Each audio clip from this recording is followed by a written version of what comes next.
그 주거 체제와 주거 중립성을 이제 마지막 대단원의 막으로 생각을 했고, 이게 이제 앞에까지 했던 얘기들, 자가와 뭐 공공계획과 임대 부분을 이렇게 다 한국 특유의 전세제도 뭐 이런 걸 다 이렇게 묶어서 좀 정리하는 의미로 좀 하면은 되지 않을까 했는데, 두 가지 측면에서 좀 어려웠습니다. 준비하면서도. 그러니까 한국의 주거 체제를 뭐라고 이렇게 쉽게 설명할 수 있는 게 아직 참 연구와 성과들이 일천해서 좀 어려웠고, 또 하나는 이게 그럼 처음에는 중립성하고 매우 관련이 있다고 생각을 했는데, 하다 보니까 또 이렇게 갑자기 회의가 몰려오면서 어떤 주거 체제든 상관없는 거 아닌가? 뭐 이런 생각도 들고 그랬는데, 그 내용을 이제 같이 뭐 이렇게 공유하면서 얘기를 하면서 뭐 고민을 서로 발전시켜 나가는 자리가 될 수 있기를 바라봅니다.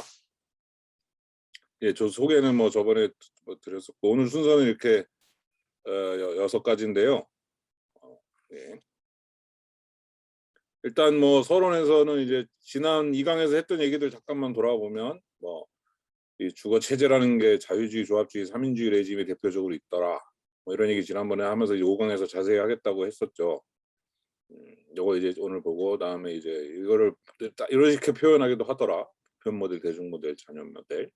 그러니까 보편 모델은 우리가 무상급식 얘기처럼 이제 그냥 완전히 보편적으로 하는 거라고 생각하시면 되고, 잔여 모델은 이제 그것도 잘 아시죠. 뭐 가난한 사람한테만 하자. 근데 그럼 대중 모델은 뭐냐 그러면은, 주택은 이제 급식하고는 달라서 완전히 보편 모델로 하기는 좀 어려운데, 어느 정도 계층까지한테는 다 해주면 그 정도면 이제 보편 모델에 가깝다라고 해서 대중, 그걸 이제 대중이라고 표현한 겁니다. 매스.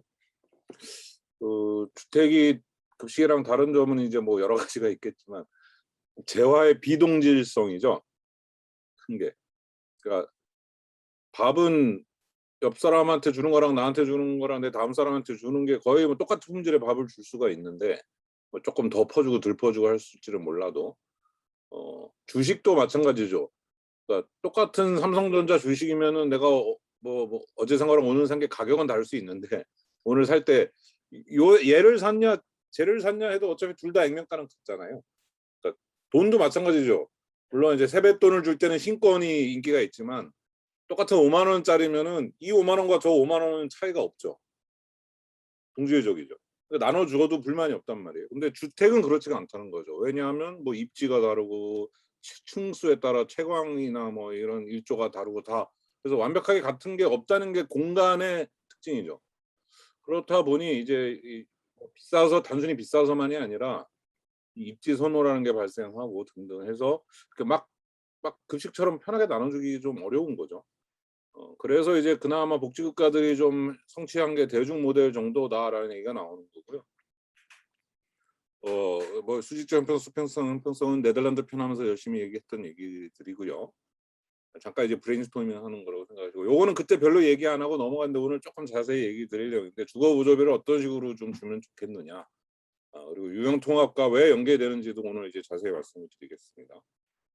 그리고 이제 이것도 봤던 표인데, 이제 왜 주거 체제냐, 이런 어떤 성격에 대한 분석 없이 수치만 보면은 제대로 파악할 수가 없다는 얘기인데요.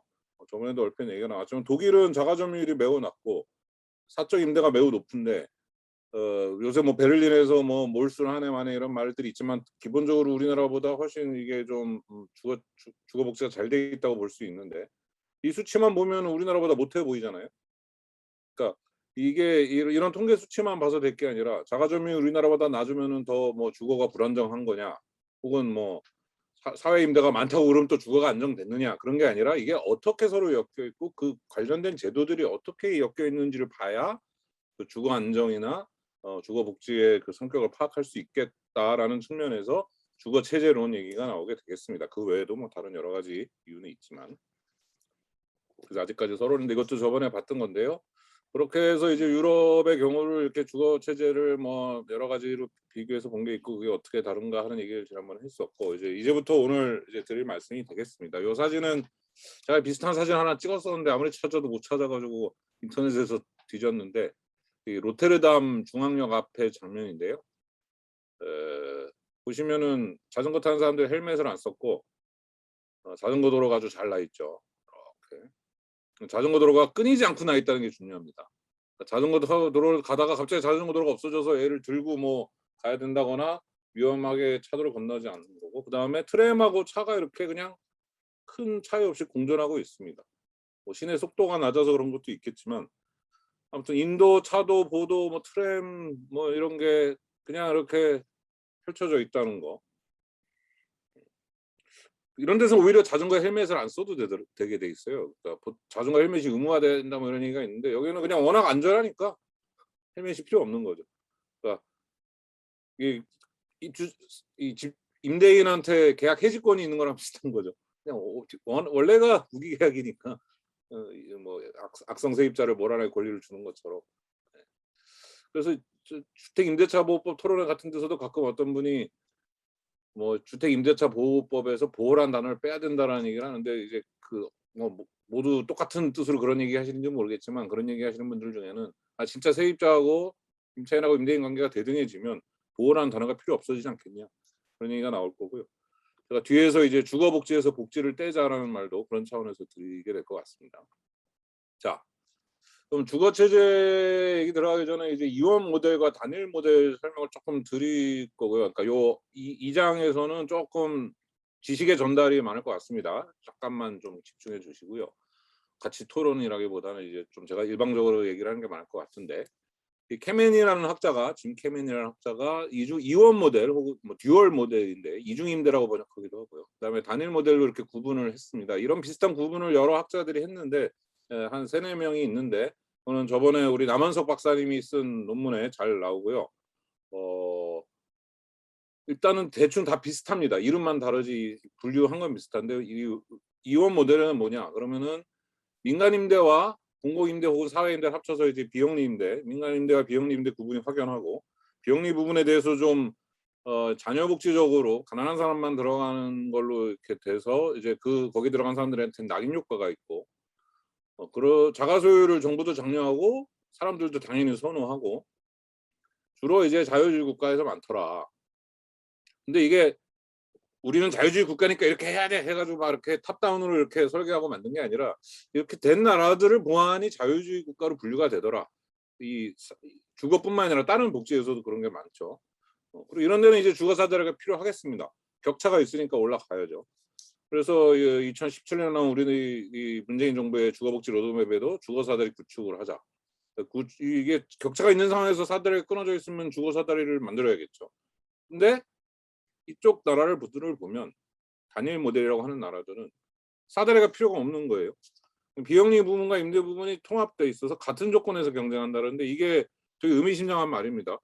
이게 불리한 거 아니야? 이렇게 생각하실 수도 있는데 되게 의미심장한 거예요. 뒤에서 자세히 설명드리고, 공급 주체가 공공만 있는 게 아니라 다양하더라. 이 나라들은 희한하게 다양하게 뭐 많더라. 그런 낙인 효과가 거의 없더라. 뭐가 이유고 뭐가 결과이고 뭐가 원인이고 뭐가 결과인지 모르겠는데 아무튼 이런 게 뭉뚱그려져 있습니다. 그 자세한 건 이제 뭐 학술적으로 분석을 해야 되겠지만 일단 지금은 위에 있는 게 원인이고 뒤에 있는 게 결과가 아니라 이제 이런 게 한꺼번에 특징적으로 있다라고 아시면 되겠고요. 이런 나라들은 그래서 굳이 자가 소유를 하려고는 압박이 덜합니다. 아예 없진 않지만 당연히 여기도 자가 소유가 좀 우월하다는 느낌이 없진 않지만 압박이 덜하고 주로 사회민주주의 국가들이더라. 주거사다리가 필요 없더라. 그래서 주거 중립성이 어느 정도 구현됐다라고 얘기할 수 있는 데들이고, 혹은 점유 중립성이. 학자에 따라서는 이거 이제 사회적 시장이다. 우리는 사회하고 시장은 또 별개라고 생각을 했는데 얘는 또 이게 통합돼 있다 보니까, 앞에서 봤듯이 비영리 부분과 민간 부분이 통합돼 있다 보니까 사회적 시장이라는 표현도 가능한 거예요. 그래서 구분이 모호하다. 격차가 별로 없더라. 또 이런 데서는 그러니까 이렇게 뭐 가려고 만약에 한다면 뭐 물론 최소한의 기본적인 양이 있어야 되겠죠. 공공주택의 최소한의 양은 있어야 되겠는데 양을 10,000원 뭐 20,000원 늘리는 게 아니라 이렇게 낙인이 없게 만든다던가 서로 비슷한 조건에서 경쟁하게 만든다던가 이런 성격, 정성적인 체질적인 게 바뀌는 게 중요하다는 겁니다. 그거로서 제가 통합임대료 체계나 주거 격차나 뭐 이런 얘기를 하는 거고요. 격차 해소나. 그래서 주거 체제를 좀 자세히 보면은 같은 복지 국가들이라 해도 주택의 이 시스템이 다르다라는 걸 이제 유럽 학자들도 스스로 신기해서 궁금해서 연구를 하기 시작했던 게 이제 90년대 이전부터 80년대부터 그랬던 거고요. 이걸 이제 방금 설명드린 이중임대 시장과 단임대 시장을 구분한 건 케메디이고요. 또 이제 다른 학자들은 할로우라든가 이런 걸 이제 하성규 교수님이 번역한 걸 보면은 이분이 또 나름 성격을 분류를 한 건데, 방금 말씀드린 대중 모델 혹은 자녀 모델 이렇게 나눌 수도 있고, 보편 모델까지는 없고 주택에서는 협동조합 모델 같은 것들이 또 있더라. 자체적인 상향식 합동 원리로 주택 공급 운영하는. 우리가 볼 때는 또 협동조합 모델은 뭐 대중 모델이 아닌가 싶기도 한데, 좀 더 이제 이쪽이 더 뭐가 많아진 나라들은 또 그 안에서 성격이 나는 거죠. 제가 협동조합과 사회적 기업의 장단점도 얼핏 말씀을 드렸었는데, 그러니까 지금은 사회주택이다 그냥 그게 다 뭉뚱그려서 하나지만, 만약에 많아지면 이제 협동조합식 사회주택은 또 어떤 장단점이 있고 사회적 기업형은 또 어떤 장단점이 있다고 나눠질 수 있는 것처럼, 그게 별도의 모델이 아직은 우리가 되기에는 너무 아직 미약하지만 그런 거고요. 할로우가 이제 얘기했던 거는 자유주의, 조합주의, 삼인주의 세 개의 방식으로 구분을 했고요. 우리 자유주의는 좀 금방 와닿고, 삼인주의도 대충 뭐 보편복지네 뭐 이런 걸로 와닿을 텐데, 조합주의 그러면 조금 어렵게 느끼시는 분도 계실지 모르겠어요. 근데 뭐 다원주의 국가의 뭐 국가론 이렇게 막 복잡하게 설명드릴 수도 있겠는데, 그거보다는 아무튼 국가를 챙기긴 챙기는데 어떤 보편적인 원리라기보다는 뭐 좀 요 덩어리들을 챙겨주자, 뭐 이렇게 타협 뭐 이런 거고, 박정희 대통령의 의료보험제도도 좀 조합주의적 복지 모델이라고 볼 수 있지 않을까, 저는 그렇게 생각을 하고요. 사회복지 쪽 열심히 많이 하신 분들은 좀 익숙한 얘기인데, 아닌 분들은 좀 많이 낯서실 거예요. 여기다가 이제 훅스트라라는 분이, 제가 네덜란드 있을 때 제 옆자리에 있던 분인데요. 이분이 알고 봤더니 엄청난 논문을 썼더라고요. 처음 만났을 때는 그냥 네덜란드 사람이네 이랬는데, 있을 때 좀 더 친하게 지낼 걸. 아무튼 공부를 하다 보니까 이분이 쓴 논문이 이런 게 있었는데, 여기에 이제 에스핑 앤더슨의 복지국가 레짐론이 이제 그 복지 아이템의 탈상품화가 어느 정도 됐는지, 계층화가 어느 정도 됐는지, 자세한 얘기는 뭐 나중에 설명드릴게요. 그런 거를 한 거를 들고 와서 이 할로우의 유형에다가 한번 섞어보고 해봤더니 은근히 이것도 통하더라. 그래서 그거를 정리한 논문을 이제 이 양반이 거의 처음으로 얘기를 했고요. 그 다음에 이제 그 세 개로는 설명이 안 되는 것들이 또 있더라. 지중해권역. 이렇게 되는 거고, 한국은 뭐 가족의 역할 같은 걸 보면 지중해권 모델하고 좀 비슷하던데, 또 공공임대주택 정책은 자유주의적 모델하고도 좀 비슷한 거, 뭐 이런 게 혼재돼 있는 것 같으면서 이중임대 시장 정도에 더 가깝지 않을까라고 하는데, 또 어떻게 보면 옛날 뭐 기업의 근로자 사택이라던가 뭐 이런 것들을 밀어주고 했던 걸 보면은 또 한국형 조합주의 모델로 볼 수도 있지 않을까. 그건 하나의 뭐 별도의 논문 주제가 될 수 있을 것 같습니다. 그래서 이제 요 표를 이제 이렇게 자세히 설명을 드리고 싶은데 예, 다 좀 이렇게 한국에서 생소한 내용이고, 좀 제가 생각할 땐 중요한 내용인데 재미가 별로 없으실 것 같고, 아무튼 몇 가지 중요한 개념만 보면 이제 주택이 얼마나 일반 시장의 경기에 동기화되어 있는가, 얼마나 상품화되어 있는가라는 정도 가지고 분류를 하는 거죠. 자유주의적 복지국가는 상품화 많이 됐다, 그러니까 탈상품화 정도가 낮다. 뭐 이런 얘기죠. 조합주의적 복지국가 모델은 오히려 매우 높다는 거예요. 그러니까 직접 챙긴 측면이 더 강하다라는 얘기인 거죠. 사회민주주의적 복지국가 모델이 더 높을 줄 알았는데 여기보다 더 높다는 겁니다. 뭐 그런 게 있고, 주택정책 일반 목적 뭐 이런 것도 차이를 보이고요. 뭐 보조금도 제한적이냐 아니면은 상당한 수준을 넓게 가냐, 이건 분절됐냐, 이걸 보면 또 여기서 조합주의의 특징이 일어나죠. 특정 계층을 위한 배분. 그다음에 여기는 오히려 폭넓은 대상을 위한 배분. 뭐 이런 것들을 이 훅스트라가 잘 이렇게 분류를 한 건데요. 보면은 또 공간계획 같은 경우도 보면은 자유주의적은 당연히 자유주의적이니까 유연할 테고, 근데 또 조합주의적이 제일 엄격하지는 않고, 또 여기는 중간 정도로 엄격하고, 삼인주의 쪽이 국가의 계획에 개입하는 게 엄격하더라라는 거예요. 그리고 네덜란드가 예를 들어 사회민주주의적 복지국가들에 속한다고 해서 이 모든 게 다 여기에 해당되는 거 아닙니다. 네덜란드는 이 부분은 오히려 여기에 속하죠. 조합주의적 복지국가 모델에 속합니다. 네덜란드는 요 영역에서. 근데 또 요 영역에서는 여기에 속하고. 그러니까 한 영역에 속한다고 해서 그걸 100% 다 가지고 있는 게 아니라 좀 지배적으로 이쪽에 있는데 한두 개는 남의 성격을 가지고 있을 수 있는 거고 우리나라도 그럴 것이고요. 또 주택에서만 그런 게 아니라 다른 영역하고 같이 놓고 본다면 예를 들어 연금은 좀 조합주의적인데 뭐 보험은 우리는 뭐 조합주의적인데 주택은 자유주의적이고 이럴 수도 있겠죠.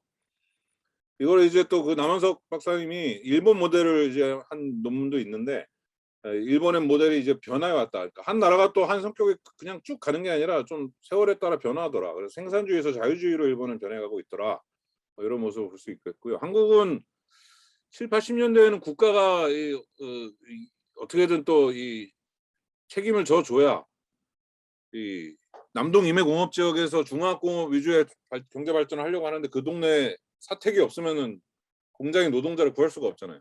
그러니까 사택을 밀어준다던가 뭐 그런 식으로 디벨롭멘털 스테이트라고 하는데 한국의 국가를 분석하는 정치학들 중에서 하는 말이 이 발전 국가가 이 성장을 막 주도적으로 하기 위해서 주택도 동원하던 그런 모델에서 IMF를 지나면서 김대중 대통령 때부터 뭐 생산적 복지 얘기를 하면서 이제 복지국가의 맹아가 좀 싹 트다가 지금은 어디로 갈 건지 모르겠네. 이중 모델에서 단일 모델로 가려고 하는 사람들도 가자고 하는 사람들도 있는데 그러지 말자 이중 모델로 가자 혹은 자유주의적으로 가자고 하는 사람들도 있고 제가 볼 때는 엉뚱하게 이걸 삼중 모델로 만들려고 하는 사람들도 있는 것 같아요. 무슨 말이냐면은 기본주택이 얘기인데요. 뒤에서 또 자세히 얘기하겠지만 기본주택이 기존 공공주택을 이렇게 더 발전시키는 게 아니라 쟤네는 좀 후졌는데 나는 되게 좋은 거야 하고 기존 공공주택하고 차별화를 해버리면 그럼 기존 공공주택에 사는 사람은 계속 낙인이 찍히는 거고 기본주택에 사는 사람은 좀 덜 낙인 찍히는 거죠. 그럼 3종 모델이 되는 거죠. 그래서 그거 해법을 제가 뒤에서 이제 말씀드리려고 합니다.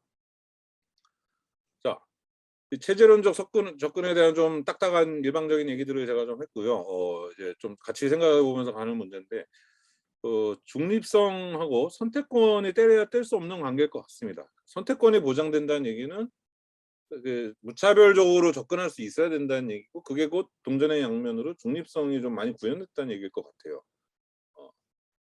교통이랑 비교해 보면은 한번 버스를 탔다고 해서 영원히 버스를 타는 게 아니라 그때그때 내가 막 마음대로 선택을 할 수 있다. 비가 오면은 뭐 택시 좀 탈 수 있지. 물론 돈을 더 내야죠. 돈을 더 내야 되는데 감당 못할 가격이 아닌 거고. 한번 이걸 선택했다고 해서 그 다음에 뭘 선택하는 게 제약을 받는 게 아닌. 그래서 이제 그 이성영 부소장님이 저번에 이제 대표님이 저번에 발표하셨을 때 이제 제가 생각한 주거 중립성의 정의를 내렸을 때 좀 이상하게 말이 제가 복잡하게 많았잖아요. 저는 이 선택권을 보장하는 측면에서 글을 쓰다 보니 막 주저리 말이 많아졌었어요. 근데 또 다르게 표현하면 당연히 이제 뭘 선택해도 비용에 큰 차이가 없다. 뭐 이렇게 표현할 수도 있겠죠. 그래서 이거 주택에 적용해 보면은 뭐 한번 임대주택에 들었다고 영원히 사는 임대주택에 살아야 되는 게 아니라 내가 임대에 살고 싶은지 자가에 살고 싶은지 협동조합 주택을 만들어서 살고 싶은지 마음 편하게 선택할 수 있다. 내가 뭐 공동체 이런 거 좀 시끄럽고 번잡고 싫어 집에 오면 나 혼자 있는 게 좋아 하시는 분들은 굳이 뭐 협동조합 주택 억지로 강요하지 말고 편하게 좀 자가에서 살 수 있게 한다던가 뭐 하는 건데 어찌됐든 임대에 사는 동안도 마음 편하게 살고 그러면서 저축을 충분히 할 수 있을 정도로 임대료가 좀 낮고 그래서 원하는 시점에 좀 자가를 구입할 수 있던가 아니면 계속 임대에 살던가 그러면서 억지로 커뮤니티에 불려나갈 필요는 또 없지만 또 뭐 하고 싶으면 할 수 있는 뭐 이런 게 조화가 되는 게 주거 선택권이 아닐까 그리고 이걸 보장하는 게 주거 중립성이 아닐까 하는 생각입니다. 밑도 끝도 없이 제가 하는 말이에요. 이거 어디서 논문에서 본 것도 아니고 그냥 제가 그냥 하는 말이라서 뭐 족보가 없는 얘기라고 하실 수도 있겠는데 뭐 그냥 그럴듯하다고 생각되면은 동의해 주시면 저는 참 기쁘겠고요. 그럼 이 중립성을 어떻게 구현할 것이냐. 이 비용이 그러면은 큰 차별이 없어야 된다라는 걸 그러면 이제 말이 쉬운데 어떻게 할 것이냐가 요 4번부터의 내용이 되겠습니다. 왜냐하면은 이제 이 전세라는 게 우리가 앞에서도 얘기하셨고 했지만 전세 혼자 있는 게 아니라 여러 가지가 이제 밀접하게 있었죠. 기존의 공급자 금융이 미비했을 때는 선분양이 공급자 금융 역할을 했는데 그 선분양을 털어주려면 빨리 누군가 집을 사줘야 되는데 우리 모두 다 목돈을 왕창 가지고 있지는 않잖아요. 그리고 70년대, 80년대, 90년대에는 그 주택담보대출제도도 없었어요, 제대로. 그러니까 있는 집을 담보로 하는 게 있었지 미래에 내가 살 집을 담보로 돈을 빌려줘서 집을 사게 해주는 게 없었단 말이죠. 그러려면은 건설회사는 땅 파서 장사할 수는 없고 그 사람들도 월급 줘야 되는데 목돈을 받아야죠. 그럼 누군가 그 돈을 내줘야죠. 그러니까 이제 다주택자가 일단 사주는 거죠. 돈이 있는. 돈이 없는 사람들은 내가 뭐 10년 할부로 내겠어요 그러면 건설회사가 그게 안 되잖아요. 소비자 금융도 미비하고 공급자 금융도 미비하니까 그때는 참 전세가 큰 역할을 했고 계속 도시화가 되는 상황에서는 다주택자 입장에서도 월세로 전환하는 게 운영 수익률은 높지만 빨리 전세 보증금 받아서 하는 거였죠. 이제 지난번에 다 했던 얘기죠. 그럼 요 흐름을 깨고 전세로 살든 내가 집을 사든 월세로 살든 마음 편하게 살 수 있는 흐름을 만들어 줘야 중립성이 보장이 된다고 저는 주장을 하는 거고요. 그래서 이제 비용 유동화 얘기를 이제부터 시작을 하겠습니다. 자 이제 그림을 보니까 또 이렇게 글보다 그림을 좋아하시는 분도 계실 거고 예, 그림을 보면은 또 아유 정신이 없다 하시는 분도 계실 텐데 요거는 이제 요것만 보면 이제 가장 기본적인 그림이라고 생각하시면 되겠습니다. 주택을 건설하는 비용하고 돈을 갚아가는 시간인데요. X축은. 처음에 왕창 든 돈을 이제 미래에 돈으로 갖다가 메꿔줘야 되는 거죠. 근데 이제 차이가 나죠. 그러니까 누구나 다 이 연한 요 색깔에 누구나 다 이만큼의 돈을 한 번에 지불해주면 좋은데 우리가 핸드폰도 그렇게 돈이 없어가지고 다 할부로 내는데 집값을 이렇게 한 방에 낼 수 있는 사람들이 없잖아요. 그럼 이걸 어떻게 이걸 하느냐? 그럼 그 전세 같으면은 이 전세금 타인 자본이죠. 전세금을 가지고 자기 자본 요만큼 요게 갭이죠. 갭과 투자를 해서 이만큼 해서 이걸 메꿔서 이 건설회사한테 이걸 털어주는 거죠. 건설회사는 이제 이거 받고 가면 되는 거고 이걸 가지고 사실 월세로 했으면은 더 이익을 봤을 텐데 전세라는 바람에 약간의 손실을 본 거죠. 기회비용상으로는. 그렇게 해도 괜찮은 이유가 나중에 이걸 이만큼에 팔아버리니까 전세금을 빼주고 나도 이만큼의 돈이 남아요. 빨간색에 막. 그러면은 월세를 했을 때보다 약간 손실이 났어도 이만큼의 이윤이 남기 때문에 이게 레버리지 투자죠. 그래서 이제 전세가 작동하는 건데 안 그러면 다 월세로 받지 왜 전세로 하겠어요. 손해 나는데 월세로 받는 것보다. 그럼 이때 이제 이렇게 훗날의 시세 차익을 노리기 때문에 이게 있기 때문에 작동 가능한 게 전세인데 보면은 갭 투자만 그런 게 아니라 분양 전환 임대주택도 역세권 청년주택도 마찬가지입니다. 뉴스테이도 오피스 투자 권리금 장사 다 같은 구조입니다.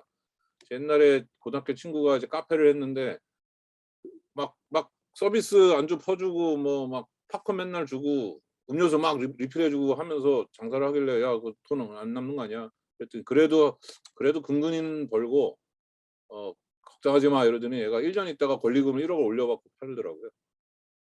권리금 장사를 한 거죠. 운영 수익을 좀 낮추더라도 단골 많이 만들어서 부쩍부쩍 되게 만든다. 그리고 오피스도 그렇게 하잖아요. 6개월 렌트 프리로 파워 임차인을 딱 들인 다음에 건물의 가치를 올려가지고 나중에 비싸게 팔죠. 거기다가 뭐 인테리어도 좀 새로 하고 건물에 스마트 시스템도 넣고 해가지고 뭐 2천억에 샀던 빌딩을 한 200억 투자한 다음에 3천억에 팔죠. 그게 근데 차라리 더 부가가치가 있는 거죠. 뭐라도 더 가치를 올려줬죠. 오히려 분양전환 임대주택이나 전세는 아무것도 한 것도 없는데 차익만 가져가요. 아무것도 한 것도 없이.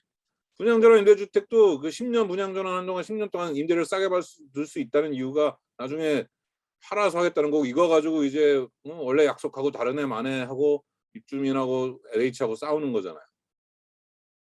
다 같은 구조입니다.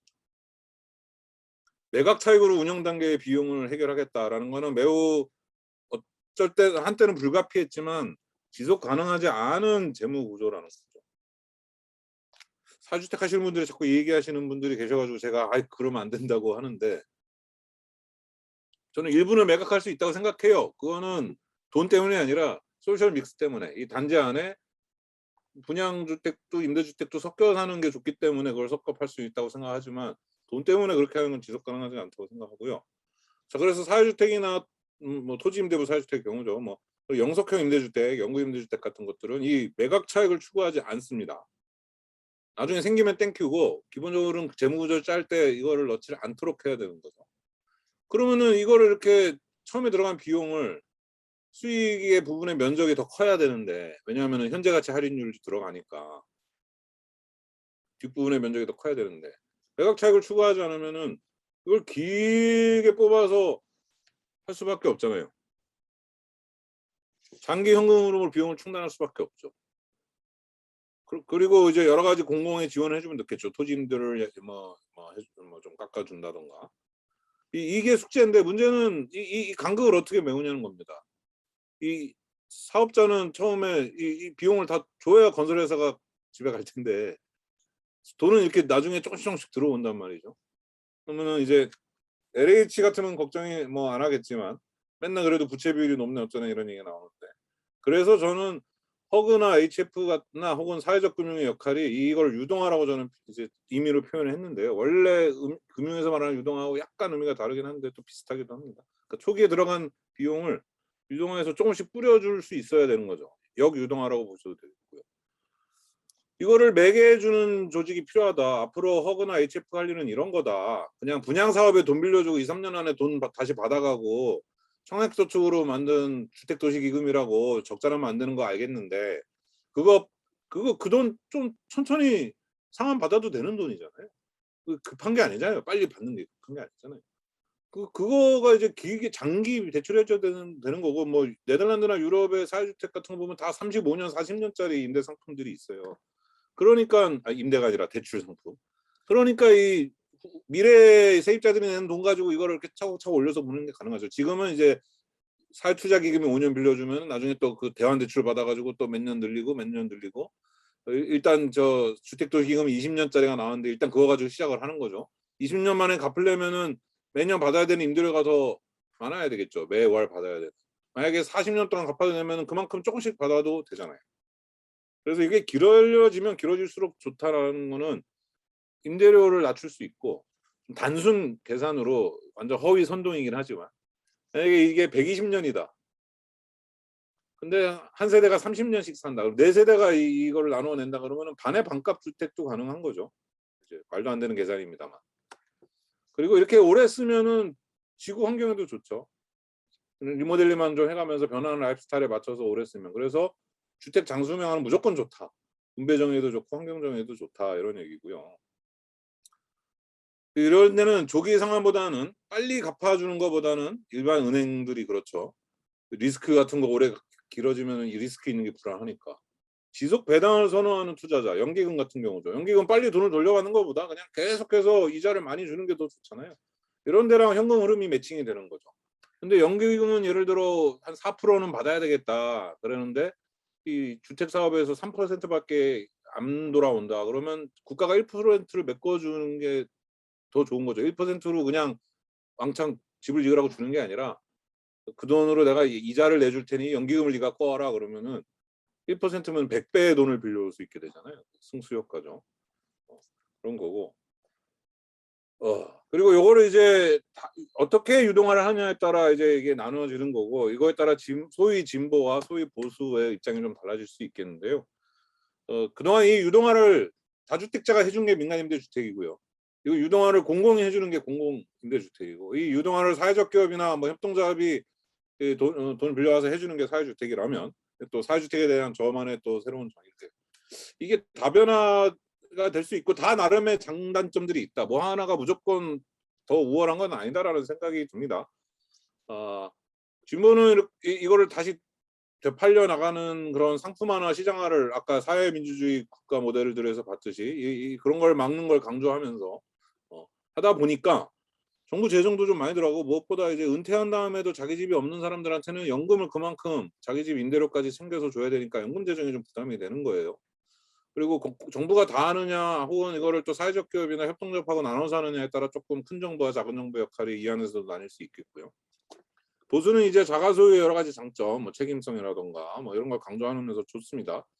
그리고 이제 그런 기회를 제공하는 걸 중요하고, 자산 가치가 늘어난 걸 가져가는 것도 왜 나쁘냐, 뭐 그럴 수 있겠어요. 그리고 연금 재정에 덜 부담을 준다. 이 사람들이 나중에 은퇴하고 나면 영모기지론을 통해서 주택연금 제도를 통해서 돈을 받아가면 되니까 국가가 연금 부담이 좀 덜어지더라는데, 그는 토지 가치가 지속적으로 상승하는 걸 전제로 하면서 있고, 주기적인 어떤 이런 가격 변동 혹은 뭐 이런 거에 좀 취약하고, 후세대도 이게 가능할까라는 의문점이 좀 드는 거죠. 이것도 역시.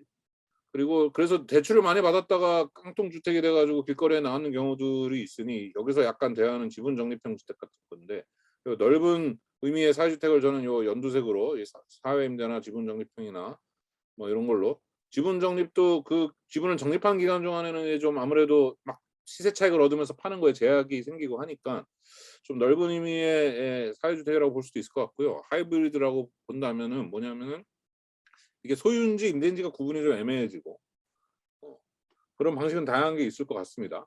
판매 조건부 주택도 그렇죠. 이게 내 건데 내 마음대로 팔 수는 없네. 뭐 이런 거고. 지금 한국에서 하고 있는, 더하면서 하고 있는 협동조합 주택이라든가 다른 여러 군데서 협동조합 주택들이 이런 걸 하고 있는데, 조합을 통해서 간접 소유하는 경우들이죠. 그러면은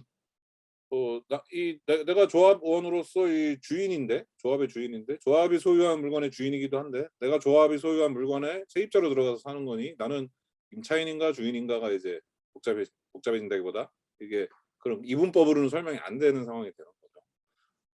근데 이제 이거에 대해서 제도가 친화적이지 않아서 그거를 지금 무조건 종부세를 때린다 그래가지고, 이런 좋은 실험들이 개별 분양을 해버리지 않으면은 세금을 때려 맞게 되는 상황이 되고 있는 게 한국의 지금 슬픈 현실인데요. 어찌됐든 이건 하이브리드입니다. 그래서 이쪽에서 볼 때는 너는 자가 소유 추구하는 거 아니야? 자산을 추구하는 거 아니야? 라는 좀 이해를 오해를 받을 수도 있고, 이쪽에서 볼 때는 니네도 좀 되게 좀 사상이 불순한 것 같은데, 이렇게 오해를 받을 수도 있고, 양쪽에서 치기도 하겠죠. 이쪽에 계신 분들은. 뭐 어찌됐든 이 세 가지 모두 다 장수명화하는 건 무조건 좋다. 뭘 어떤 방식으로 유동화를 하든. 그리고 이렇게 다양한 방식으로 유동화를 하는 게 주거 중립성에 좋은 것 같다. 선택권을 보장하는 거잖아요. 나는 협동조합 방식으로 할래. 나는 뭐 지분 적립으로 해서 내 집을 하다가 나중에 열심히 모아서 이거를 내 집 되면 나도 좀 팔래. 혹은 나는 그렇게 막 투기하고 싶은 생각도 없고 돈 모아가지고 했다가 집값이 폭락하면 어떡하는 불안함도 있고 하니, 난 그냥 합리적인 임대료를 내서 임대주택에 살래. 이 모든 사람의 선택권을 다양하게, 공급 생태계가 다양하면 보장해 주는 거죠. 그래서 선택권이 높은 나라들이 주거 중립성이 높은 것 같고, 그런 나라들은 공급 생태가 그래서 다양한 것 같아요. 이 모든 거를 다 이렇게 누가 청사진을 세워서 막 그런 국가를 만들어서 뭐 그렇게 할 수도 없지만, 그렇게 국가를 만들어서 그렇게 된 게 아니라 이런 노력들이 그냥 쌓여갔던 나라들은 주거 중립성이 좀 그나마 많이 보장되는 나라가 될 것 같아요. 자, 여기까지가 얘기고, 비용 유동화 얘기고요. 다음에 이제 주택의 수직 수평적 구분 얘기인데요. 수직적으로 구분되어 있는 걸 저는 이제 수평적으로 구분하게 만들자. 그래야 주거 중립성이 보장된다는 얘기를 하려고 하는 겁니다. 요거에 대한 자세한 얘기는 이제 하우징랩에서 하는 또 다른 강좌인 그 주거권 연석 강좌의 그 공공주택편에서 제가 하기로 했는데, 좀 이따 말씀드리고, 여기서는 그냥 간단하게만 짚고 넘어갈게요. 지금의 공공임대주택 브랜드의 난맥상이라고 했는데, 너무나 많은 브랜드들이 있죠. 이거랑 연결시키실 수 있겠어요? 이거 주거복지센터 가도 이거 어려워요. 막 다 책 보고 이거 하시는 분들이 하셔야 됩니다. 이거 다 외우고 계시는 주거복지사나 사회복지사분 계신지도 궁금한데, 입주 기간도 다 다르고, 이거를 제가 이제 그림으로 한번, 또 제가 그림 그리는 걸 좋아해서 그림으로 그려봤는데, 뭐 워낙 종류가 다양해가지고 뭘 기준으로 이거를 분류를 할까다 일단 뭐 거주 기간이라고 일단 쳐봤습니다. 그리고 소득 분위, 입주 대상의 소득 분위라고 보면은 연구임대주택은 오래 살 수 있고 매우 낮은 분위만 들어갈 수 있으니까 아래쪽에 깔린 사각형 모습일 테고요. 그렇겠죠. 어떤 집들은 좀 중산층도 들어갈 수 있는데 조금만 살아야 되는 거는 이쪽에 가 있겠죠. 그럼 지금의 이 얘네들을 막 뿌려 보면은 겹치는 부분도 있고 막 비는 부분도 있고 그렇습니다. 그러면 이제 또 정치인들이 딱 보고, 어디가 비었어? 여기 복잡한 거 넘어가고, 어디가 비었어? 그러면 여기다가 내가 채워볼까? 하는 걸 하면서 짠 하고 브랜드 이름을 부르고 나오는 거예요. 뉴스테이가 여기 딱 들어갔죠. 거의 7, 8분위도 들어가면서 대신에 니네 한 8년 정도까지만 살아라. 그랬고 15년 임대인데 그 중간층이 좀 모자란 것 같으니 그런 쪽 집이 별로 없으니 여기다가 이걸 넣겠다 이렇게 있었고 저번에 용역 연구가 한번 나온 적이 있었는데 20년짜리가 없다. 이거를 그러면 20년 정도 살려면 협동조합을 만들어서 사는 게 좋지 않겠냐. 협동조합이 하는 20년 모델을 만들어 봐라 해서 용역 연구가 나오기도 했고 기재부에서 얘기한 중산층용 평생 임대는 뭐 평생이니까 이쪽에 가서 붙고 중산층용이니까 여기에 붙는 거겠죠. 이렇게 누더기가 계속 붙어요. 계속 덕지 누더기가 붙고 있습니다. 지금. 그래서 기본주택은 취지는 좋았어요. 이걸 한 방에 그냥 다 한 방에 이 모든 게 들어갈 수 있는 걸 하겠다. 무주택자라면 누구나 오랫동안 살 수 있게 하겠다.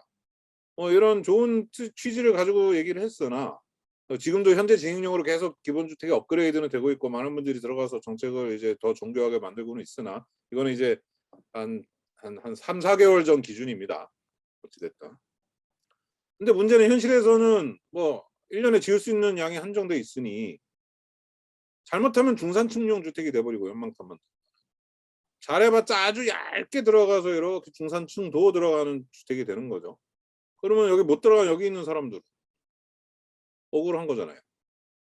들어간 사람만 로또를 맞는 거죠. 그러니까 이제 계획은 15년 동안 꾸준히 공급해가지고 아주 많이 하겠다. 그리고 이번 선거에서는 150만 원을 공급하겠다. 150만 원, 100만 원, 아무튼 공급하겠다라고 했어요. 근데 지금 전국의 무주택 가구가 888만 가구인데 그래봤자 8분의 1 정도밖에 안 되는 겁니다. 이걸 꾸준히 공급하는 동안 못 들어간 사람들은 계속 억울하고 아마 교복을 이렇게 한다 그랬으면 난리가 났을 거예요. 무상교복을 할 건데 한 반에 50명인데 무상교복을 할 건데 일단 5명만 할게. 근데 소득 수준이랑 상관없이 줄 거야. 근데 가난한 사람 못 받고 부자는 받을 수도 있는데 그래 이건 기본 교복이야. 그리고 못 받은 애들은 내년을 기다려. 어쩌면 너 졸업할 때까지도 못 받을 수도 있어. 이렇게 만약에 하고서 이름을 기본 교복이라고 붙였으면 아마 난리가 났었을 것 같아요. 주택은 근데 우리가 이렇게 되게 체념하면서 살고 있는 것 같아요. 그래서 이제 제가 얘기하는 건 공원주택 유형 통합부터 하자. 그리고 이 많은 주택 연구자분들이 다 이 얘기를 항상 해오셨죠. 그래서 이번 문재인 정부의 이제 국정 과제에도 들어갔었고. 근데 이제 기존 주택 그 다 유형 통합하는 건 어렵고,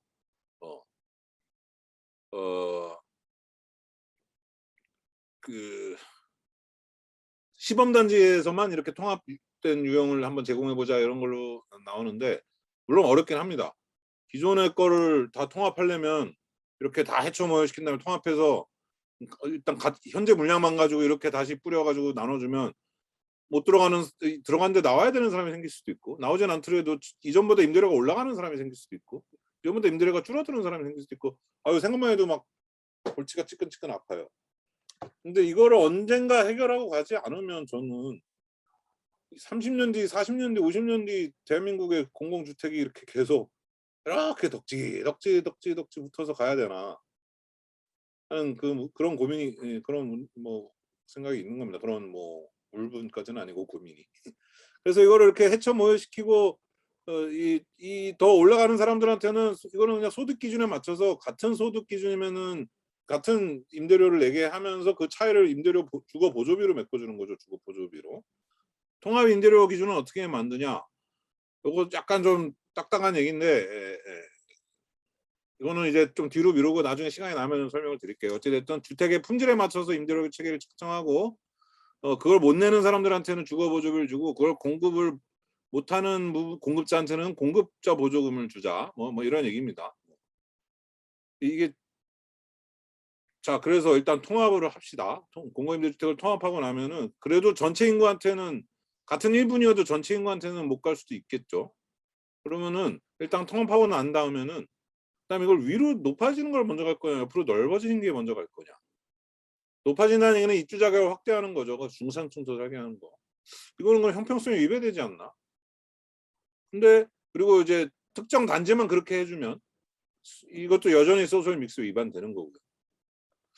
근데 또 옆으로 넓어지기만 하면은 형평성은 달성하는데 사회적 낙인이 지속될지도 모르고 그리고 그 공공주택 단지에는 너무 좀 비슷한 소득 수준의 사람만 살면은 편의점이나 병원 같은 게 그래도 좀 덜 들어갈 거고 병원도 좀 진료 과목이 다양하게 못 들어갈 거고 그러니까 그런 다양성이 좀 보장이 돼야 좋은 마을이랑 좋은 도시가 되는 거잖아요. 그러니까 좋은 집만 지어준다고 주거권이 보장되는 게 아니라 그 마을에 필요한 이런저런 시설들이 있어야 되는데 이걸 너무 단일하게 이렇게 쭉 가면은 그런 게 안 된단 말이죠. 그런 병원이 하나라도 더 들어가는 건 공공주택 입주민한테도 좋은 건데. 그러면 어떡할 거냐? 절충안을 주면서 쿼터제로 갈 거냐? 뭐 이런 그건 이제 고민이 됩니다. 뭐 한 번은 왼쪽, 한 번은 오른쪽, 한 번은 위, 한 번은 오른쪽, 한 번은 위, 뭐 이런 식으로 이렇게 갈 건지, 아니면은 뭐 돈이 많으면 한 방에 갈 건지. 자, 뭐 그런데 이제 어찌 됐든 보편 복지를 그래서 추구한다면, 보편 복지를 추구 안 하면 모르겠어요. 그러면 다른 얘기고, 그냥 자녀 모델을 추구하겠다 그러면 이제 뭐 그건 완전히 다른 얘기고, 대중 모델이나 보편 모델을 추구하겠다면 그럼 브랜드를 자꾸 추구하는 게 아니라 이거를 통합해야 된다. 통합하고 넓혀가야 된다는 겁니다. 그거는 이제 기재부나 국토부 관료들이 판단할 수 있는 게 아니라 이거는 이제 국민들이 뭐 판단을 해야 되는 거, 국민들이 원하는 대로 가야 되겠죠. 그리고 사회적 합의를 얻어서 가야 되는 거겠고요. 지금 기재부가 얘기하는 거는 맨날 자녀 복지 얘기만 합니다. 그냥 기본적으로 공공주택에 통합하자 이러면 벌써 아니 공공주택은 가난한 사람들한테만 가야 되는 건데 왜 그냥 자녀 모델의 안에서만 딱 생각을 하고 있어요. 그거가 아니면 공공주택이 아니라는 거예요, 그분들. 그분들한테 맡겨놓으면 안 되고 그래서 그거는 이제 예, 정치적으로 판단해야 되는 거죠. 그러니까 정책 얘기만 하는 게 정치를 빼야 된다 뭐 이런 얘기만 하는 분이 계신데 아닙니다. 이제 주택은 철저히 정치적으로 그러니까 좋은 의미의 정치적으로 해결해야 되는 문제고요. 예.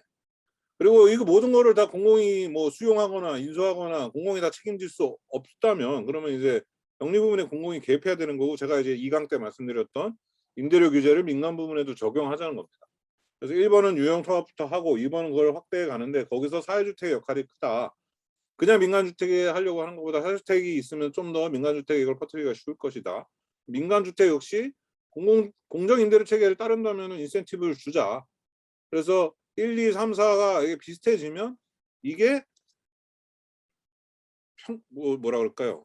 중립적인 게 되는 거죠. 내가 똑같이 소득이 200만 원인데 운 좋게 연구임대주택에 들어가면 8만 원 내고 운이 안 좋아가지고 고시원에 살면은 20만 원 내면서 훨씬 더 안 좋은 집에 살고 이게 아니라 이게 같아져야 되려면 선택권이 같으려면은 이게 통합이 돼야 된다는 거죠. 그리고 나서 그 보라색 부분 그리고 나서 입주 대상 속분을 좀 올릴까 하는 게 또 그다음 영역이 될 거고 이걸 뭐 5번은 어디까지 올릴 거냐 자유 방임 영역도 저는 뭐 있을 수 있고 필요하다고 봅니다. 뭐 좀 고급 주택을 실험적으로 하는 회사들도 있을 수 있고 그거에 뭐 돈 내고 들어가는 사람들도 있고 제가 아는 어떤 그 주식 애널리스트는 굳이 자기는 집 안 사고 월세에 살면서 왜냐면은 자주 이사 뭐 다녀서 그런지 어떤지 모르겠는데 그러면서 하는 분도 있어요. 우리도 그 인구주택 총조사해 보면 아주 고소득층에서도 월세 가구들이 있습니다. 그분들은 또 그분들의 선택인 거잖아요. 그리고 아니면 뭐 해외에서 온 고소득층 해외 주재원 한국 주재원분들 그런 분들한테 뭐 굳이 또 뭐 공공주택을 또 뭐 계약갱신 청구권 보장해가면서 줘야 될까요? 그분들을 차별하자는 건 아니지만 뭐 연봉이 1억씩 넘는데 한국에 1, 2년만 살 사람들이 굳이 집을 취등록세 내가면서 사야 될 필요는 없잖아요. 뭐 그런 영역은 남겨놓을 수 있겠죠. 그래서 하는 말이 지금은 공공임대냐 사회임대냐 시장임대냐가 이제 공급 주체에 따라 수직적으로 구분이 돼 있는데 그게 아니라 어떤 주택이냐에 따라 주택 성격에 따라 자유방임 영역이냐 비영리 부분이나 뭐 공공이든 사회든 뭐 사회적 경제든 이런 부분이 통합 임대료 체계 안에 들어간 이런 거냐 그러면은 같은 소득분이 있는 사람들은 대충 다 물론 그래도 어느 선에서는 좀 뭔가 약간 억울한 사람이 생길 수 있겠지만 최대한 이거를 통합하는 게 그게 중립성이 보장되는 게 아닐까라는 얘기를 드리고 싶었던 겁니다. 이 수평적 구분을 하자는 얘기는. 예, 그거를 이제 정리하면은 뭐 다시 한번 이런 거고요. 갑자기 위로 올라갔어. 예, 그거에 대한 로드맵을 나름 이렇게 좀 정리를 해본 거고요. 뭐부터 하는 게 좋을지 뭐 이런 생각입니다. 그리고 이제 비용의 중립성을 넘어서 그다음 단계라기보다 그리고 앞서서 다른 분들이 지적하셨듯이 중립성만 해결되면 되는 거냐라는 것에 대한 약간의 답이 될 수도 있고 아닐 수도 있겠는데 이게 유동화를 하고 뭐 잘하고 그거가 이제 무차별하게 사람들한테 최대한 갈 수 있게 하고 그러면 다 되는 걸까? 뭐 이런 건데요. 어, 우리나라 주택 문제는 교육하고 연금하고 매우 밀접한 연관이 있는 것 같습니다. 물론 이 복지국가의 4대 기둥을 얘기할 때의 기둥 같은 4대 기둥에 속해서 그런 것 같지는 않아요. 복지국가의 4대 기둥론에서 한 얘기는 뭐 이제 이 네 개가 복지국가를 이루는 기둥인데 그 안에서 뭐 현금이 왔다 갔다 하는 정도라든가 종사자의 임금이라든가 뭐 자본 집약도 이런 걸 따지면 이런저런 다른 특징들을 보이더라 라면서 이제 복지국가론에서 하는 얘기인데요. 그러면서 이 서로 어떻게 영향을 주고받는지 이런 얘기를 하는 건데요. 우리나라는 그런 차원이 아니라 워낙에 연금이나 교육이 좀 잘 안 돼 있어서 그래서 더 주택에 목을 매다는 것 같습니다. 노후 보장이 안 되니까 주택에 더 목을 매다는 거고 노후 보장이 안 되니까 우리 애 하나라도 좀 제대로 키워야 되겠다고 교육에 목을 매다는 거고 그러다 보니 또 좋은 학군에서 살아야 되니까 다 이것도 뭐 1인 가구나 2인 가구한테는 뭐 상관없는 얘기긴 하지만 좋은 학군에서 살아야 되니까 그쪽에는 집값이 비싸지는 거고 뭐 하염없이 비싸지는 거고 강남에 전세 들어가서 살면서 다른 데 집을 하나 사가지고 있는 제 친구가 자식 교육 때문에 자기가 그런다는데 자기는 밖에 있는 집에 전세금 올릴 생각이 없었는데 자기가 살고 있는 집에 전세금이 오르니까 그걸 내려면 나도 올릴 수밖에 없더라 라고 하더라고요. 뭐 이렇게 얽히고 설켜 있는 것들이 다 교육이랑도 관련이 있는 거고 만약에 우리가 노후가 그렇게 걱정이 안 된다면 지금처럼 이렇게 부동산에 목을 매지는 않을 거 아니에요. 그런 차원에서 좀 관련이 있는 것 같고 그래서 저 아까 말씀드렸듯이 저는 주거복지에서 복지라는 게 빠졌으면 좋겠는데 저번에도 한번 말씀드렸던 것 같은데 말씀드렸네? 그랬죠. 네. 연금이나 교육에는 복지라는 말이 잘 안 붙잖아요. 연금복지라는 말 없고 교육복지라는 말 없죠. 사교육시장이란 말은 있지만 그러니까 주택도 4주택 시장은 있어야 되지만 주택은 그냥 주택 부문을 이렇게 저는 죽어라 그렇게 쓰고 있습니다. 눈치채신 분들은 계실지 모르지만 저는 주택 시장만이라는 말을 안 쓰고 항상 주택 부문이라는 말을 쓰고 4주택 시장이라는 말을 시장이라고 할 때는 4주택 시장 이렇게 쓰는데 저는 공공임대주택 시장 이런 얘기 들으면 아주 질색을 합니다. 공공임대주택 왜 시장이냐고. 네. 뭐 아무튼 거기다가 이제 뭐 21세기 대한민국은 그래도 7, 80년대 복지국가를 더 뛰어넘어서 에너지, 교통, 인터넷, 돌봄까지 합쳐서 복지국가의 8대 기둥 이런 얘기 하면 좋겠다. 이런 얘기를 이제 저번에 정의당에서 불러가지고 가서 특강할 때 얘기를 했었는데 뭐 거기서 써먹을지 안 써먹을지는 모르겠습니다. 뭐 이 정도는 해줘야 되는 거 아니에요? 대한민국이 이제 8대 기둥 뭐 이렇게 갔으면 좋겠고요. 이걸 이제 그럼 주거 체제를 어떻게 바꿀 것이냐? 비용의 중립성을 넘어서 이제 그러면은 지금의 정치 체제는 왜 이런 걸 가로막고 있나? 금융에서는 뭘 바꿔야 될까? 오늘 제가 얼룩소에다가 어제 올렸는데 공공개발의 원칙은 이익 환수가 아니라 공익 실현이 돼야 되겠다. 그러기 위한 금융 제도가 필요하다. 아까 처음에 말씀드렸듯이 선분양부터 시작해서 생겼던 이 흐름을 현재는 지금 PF 금융이나 이런 걸로 제도화 됐는데 그거를 이제 아까 보여드렸던 그 장기 유동화할 수 있는 금융 흐름으로 바꿔내야 되겠다. 그게 없이 그냥 뭐 공공주택만 뭐 다른 후보가 10만 원 짓겠다고 해서 또 다른 후보는 나는 50만 원 지을게요. 그런다고 중립성이 보장되는 주거체제가 되는 게 아니다. 라는 얘기를 드리고 싶은 겁니다. 공공택지는 뭐 공공주택 100%를 넣겠다고 해서 주거 중립성이 보장되는 게 아니라 금융체제도 이렇게 지속 가능한 장기 상환 구조랑 연계시키고 뭐 단지 얘기 그다음에 이제 다른 사회 보장들하고 어떻게 엮을 건지 지금까지는 작은 소유자들이 자가 소유 사회에서 자산 기반 복지를 추구하는 시스템 속에 주택이 들어가 있었는데 이거를 어떻게 바꿔내야 주거 서비스, 돌봄 서비스, 1인 가구들을 위한 돌봄 서비스 이런 것들도 어떻게 그러면은 맞아 들어가야 주택을 그 고리에서 떼내서 중립성이 보장되는 체제로 가져올 수 있을까? 뭐 이런 고민들을 이제 좀 제 능력에 닿는 한 다른 체제들하고 엮어서 한번 본 거였습니다. 그동안 이제 주로 공급 생태계 얘기 위주로 말씀드렸고 여기서 사회주택이 얼마나 뭐 중요한 역할을 하는지 얘기 말씀드렸는데 사실은 이런 부분들도 같이 돌아가지 않으면 주거 중립성은 구현되기 힘들고 뭐 구현될 수도 있겠죠. 뭔가 이제 한국식 뭔가로 이렇게 가겠죠. 그러니까 프랑켄슈타인이라고 표현할 수도 있겠는데 이것저것 딱 붙여서 만든 근데 원래가 그런 것 같아요. 그러니까 원래가 이런 체제라는 게 무슨 뭐 그럴듯한 청사진에 따라 쫙 다 만들어지는 게 아니라 이 하나하나가 막 하나하나가 노력을 하다 보면서 하나씩 실현이 되다가 오히려 막 그게 옆에는 부작용을 주기도 하고 그랬다가 갑자기 뭐 구청장이 바뀌어 가지고 막 뭐 이런 거 못하게 하기도 하고 뭐 이러면서 이제 한 발 한 발 어떻게 묶여서 가는 것 같고요. 저는 특히 세입자의 권한이 강화되기 위해서는 소선거구제에서 단순 다수대표자에서는 60%의 자가소유자의 말을 귀 기울일 수밖에 없기 때문에 세입자가 이제 그 권리를 더 많이 보장하는 정치 세력이 나오려면은 비례대표제가 강화돼야 된다고 생각하는데 보니까 네덜란드, 덴마크 뭐 이런 데들이 다 그렇더라고요. 네덜란드는 전국 단위 비례대표제였다는 걸 제가 저번에 보여드렸잖아요. 근데 우리나라는 이제 위성정당 때문에 그게 힘드니 대선거구제로 바꾸면 좀 그게 나아지지 않을까. 왜냐하면 서울시장과 경기도지사가 내세우는 주거 정책들이 저는 정의당의 주거 정책보다 더 진보적이었다고 평가합니다. 그게 박원순이나 이재명 개인이 진보적이어서 그랬을 수도 있겠으나 정의당은 좀 소선거구제에 계속 갇혀 있었던 것 같아요. 그래서 1가구 1주택 위주로 얘기하고 투기꾼 잡자 뭐 이런 얘기는 하는데 정말 세입자를 위한 정책은 사실은 서울시장이나 경기도지사한테서 더 나왔던 것 같아요.